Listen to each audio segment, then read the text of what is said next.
I-share ko nga po pala sa inyo kung ano po yung work culture nila dito sa Japan. Paano nga po ba yung work culture nila dito? At sobrang hirap nga ba?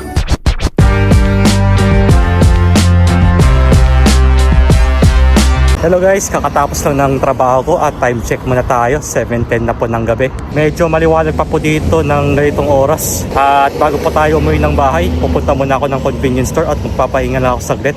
Dahil sobrang nakakapagod po ngayong araw. Kaya naisipan ko na lang na magpahinga muna sa may convenience store, dyan sa may Family Mart. Bali, konting tawid na lang tayo dito. Doon na yung yung pupuntahan nating Family Mart. Bili muna tayo ng snack natin. Pag-merienda lang. O ito na lang siguro. Ayan, KitKat. Okay po, nakabili ako ng KitKat natin na kakainin nating merienda bago tayo umuwi ng bahay. Dahil tuloy-tuloy pa din po yung overtime sa amin. At sobrang busy po sa company namin ngayon. Speaking of overtime, i-share ko nga po pala sa inyo kung ano po yung work culture nila dito sa Japan. Paano nga po ba yung work culture nila dito? At sobrang hirap nga ba? Eto na. Yung unang-unang na work culture na na-experience ko dito hanggang ngayon is syempre yung magtrabaho dito ng mahabang oras, kasama ko yung overtime doon. At ayun po, typical na ginagawa na po ng mga Hapon yan, yung mag-overtime sila palagi, lalong-lalo na po pag busy sila sa ginagawa nila or sa company nila. Yun po yung unang-una na-experience ko na work culture nila dito sa Japan. Pero pa nga po nun guys may mga kaibigan din akong caregiver or kaigo. Yes po, marami po ako mga kaibigan na nagtatrabaho sa kaigo ngayon. At alam nyo po ba na nagtatrabaho sila ng mahigit 17 hours or 18 hours pa yan. Yes po, totoo po yan guys. Lalong-lalo na po pag nagtatrabaho sila sa night shift, ang oras ng trabaho nila ay nasa 16 or 17 hours na trabaho or mahigit pa yan. Halos na experience ko na po yan dati nung nasa unang trabaho pa ako na magtrabaho ng nasa 16 hours or mahigit pa. Talagang sobrang hirap po yun guys na magtrabaho tayo ng ilang oras. Buti na lang po yung overtime na kasama doon is may plus points sa sahod natin. At least po ako thankful na rin ako dahil kahit na nag-overtime po tayo palagi plus na po yun sa sahod natin at malaking tulong po sa akin yun. Pero po sa mga iba, may mga kaibigan din kasi akong mga Hapon na nagtatrabaho as salaryman sa Japan. Kaya may time din na nagkikwento sila sa akin na yung trabaho nila is papasok sila ng umaga, kunwari 9 AM, tapos uwian nila mas sa madaling araw ng mga 12 midnight, 1 AM onwards. Ganun po yung uwi nila. At ang problema po nga doon is parehas din yung sahod nila at hindi po bayad yung overtime nila doon, which is sobrang nakakapagod po at nakaka-burnout po talaga pag ganun. Kaya mas maganda po talaga na na mag-overtime tayo na may plus sa sahod natin or merong siguro may 25% na plus sa magiging sahod natin kada oras. Dahil karamihan po kasi sa mga salaryman na ganun yung oras ng trabaho nila na inaabot sila ng madaling araw or midnight. Sobrang hirap po nun at hindi pa talaga bayad yung overtime nila doon.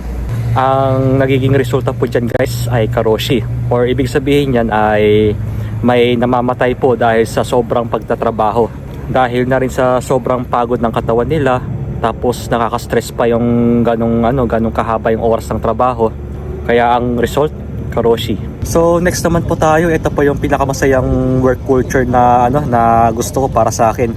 Ito po yung nag-aaya yung boss nyo kapag gusto nyong makipag-inuman. Syempre, talagang kahit sino po gustong-gusto ng ganyan, yung may mga party or kakain sa labas. Para po ibig sabihin niyan kasi is para maging strong yung yung pagsasamahan ninyo. Tapos ang kagandahan po dito kapag kasama niyo yung boss niya, kunwari. Sa amin po kasi is yung kung sino po yung mas mataas na posisyon, sila po yung nagbabayad ng kinain namin or ininom namin mga alak. Kasi kaugalian na rin po nila yan guys, kung sino po yung mas mataas sa posisyon or superior ninyo, sila po yung nagbabayad ng bills ninyo sa mga pagkain. Kaya marami po sa mga sa ibang city na na nakikita natin dito sa Japan. At iba pa pong mga trabaho na overwork talaga. Ang nangyayari pag nalasing po sila, yung iba sa kanila is natutulog po sa mga daanan. Totoo po yan, talagang biglang tulog sila. Kita mo pa nga po sila naka-formal attire pa. Pag biglang pag bigla silang nakakatulog. Ayun, marami pong ganyan sa sa city ng Tokyo. Meron din po dito sa Osaka pagka lumalabas po tayo kapag Friday night. Nakikita nyo po na bigla na lang natutulog yung ibang Hapon dyan sa sa mga daanan. Ilan na rin po yan sa sa sobrang kalasingan at sobrang pagod din sa trabaho nila. Kaya yung alak po sa kanila is yun po yung nakakatanggal ng pagod sa kanila. Next naman na work culture dito sa Japan, ito po yung pinaka-importante. Dapat respetuhin natin yung senpai natin or sabihin natin na senior natin. Dahil yun po yung pinaka-importante dito sa Japan na kailangan respetuhin nyo yung mas nakakataas sa inyo. Hindi rin po kasi maganda sa kanila yung mas magaling pa yung kohai kaysa sa senpai. Talagang hindi po good image yun para sa kanila. So, kailangan kung sino po yung mas mataas sa inyo, kunwari yung boss niyo, kailangan respetuhin niyo po sila. Dahil sila po kasi yung mas maraming pinagdaanan kaysa sa mga kohai or sa mga baguhan po. Siyempre, the more na experience na po sila sa mga trabaho, the more na na mas magaling na po sila as a superior natin. Talagang eksperyensado na sila sa mga ganong trabaho po. Tsaka syempre, araw-araw po sa tuwing papasok tayo sa trabaho, hindi po talaga nawawala sa atin yung aisatsu or greetings dito sa Japan. Kung papasok po kayo sa umaga, syempre batiin nyo po sila ng ohayo gozaimasu kahit na kahit na kohai nyo pa yan or senpai talaga. Kasi importante din po sa kanila yung yung aisatsu nila or yung greetings. Syempre pagka bati nyo sila ng ohayo gozaimasu or ibig sabihin yan good morning. Tapos pag bago umuwi sa bahay or kapag paakot na kayo sa trabaho, syempre batiin nyo sila ng otsukaresama desu. Kasi po pag hindi nyo po sila binati kapag papasok kayo or pauwi na kayo sa trabaho, magagalit po yung mga Hapon kasi talagang importante yung greeting sa kanila. Ano yung work culture na na-experience mo dito or na-experience mo pa rin hanggang ngayon simula nung nagtrabaho ka dito sa Japan? Sa akin, ever since na nag-work ako dito, uso sa mga Hapon yung otagay or parang tulungan, parang mutual understandings between kahit gaikokojin ka or foreigner ka, parang merong otagay kasi sa mga Hapon na kapag magyasumi ako ngayong araw, so may magsasub sa akin. So kapag nagsabi yung nagsub sa'yo na otagay tas kaya mashot, pag nagsabi siya ng ganun, ibig sabihin, ikaw naman yung magsasub sa kanya kapag siya yung magli-leave. Parang ganon. Yung saluhan.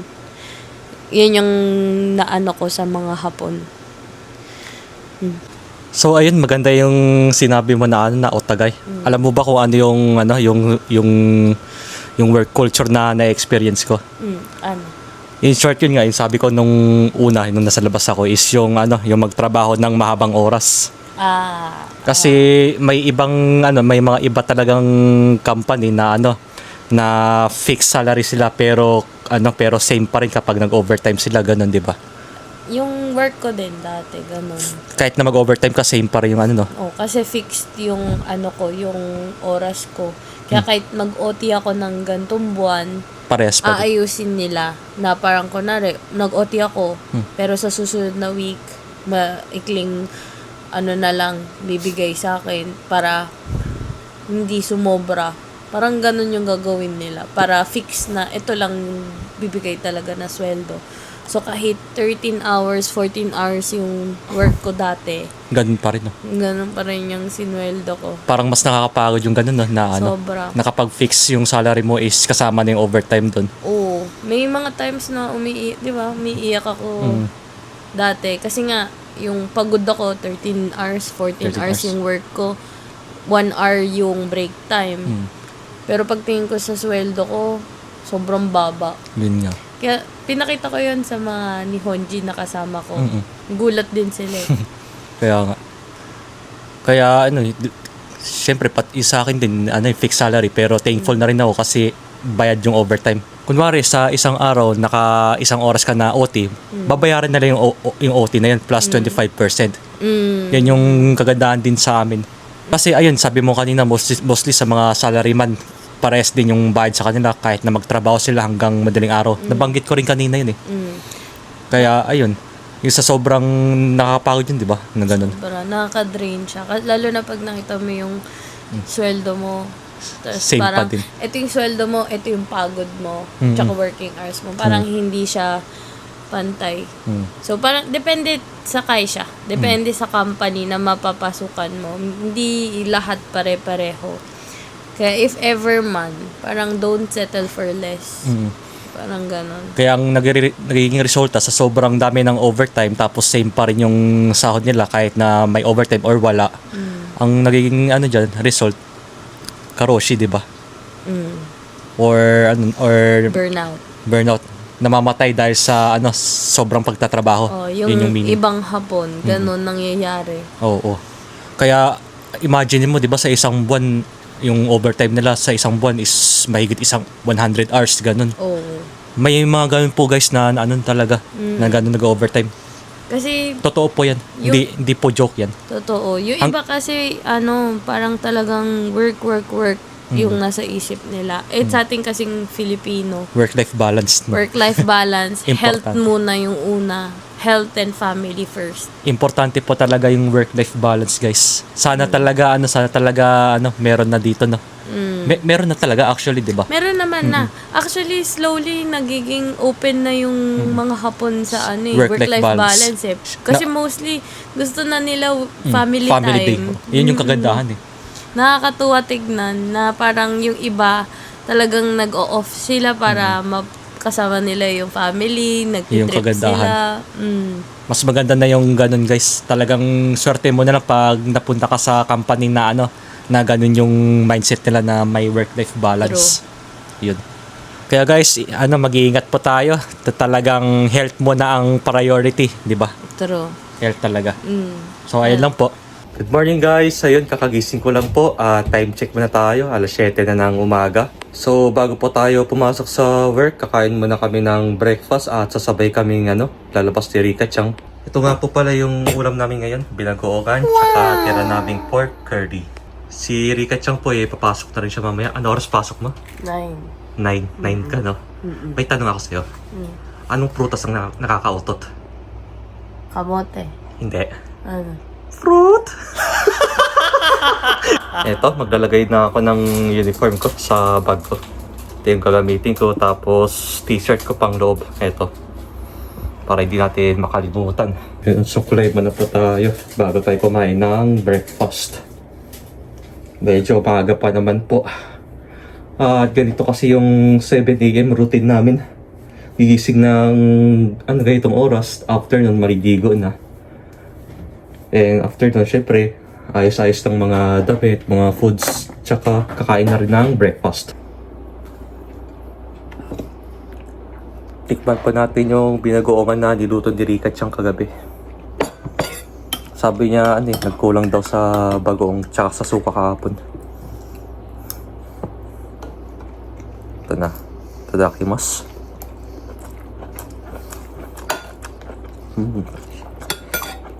Masarap pa din po. Wow! Parang hindi nga nag-uling, parang sakto nga din yung pagkalagay.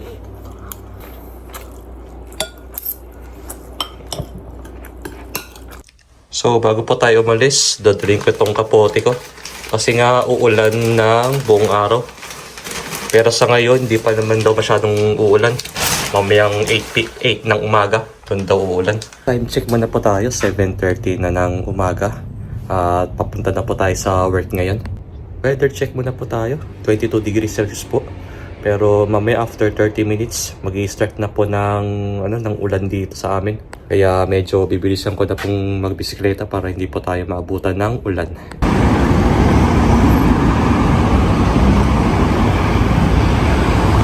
Time check muna po tayo, 7:10 na ng gabi. Bale, kakaot ko lang po sa trabaho at pauwi na rin ako ng bahay. Ito nga po, medyo umaambon na rin kaya bibilisan ko ng umuwi para hindi tayo maabutan ng ulan. Kaya kanina po medyo umaraw naman po saglit tapos maya-maya po bigla na lang umulan. Pero okay lang din po kasi nakapagdala rin ako ng kapote kanina at nandito sa loob ng bag ko.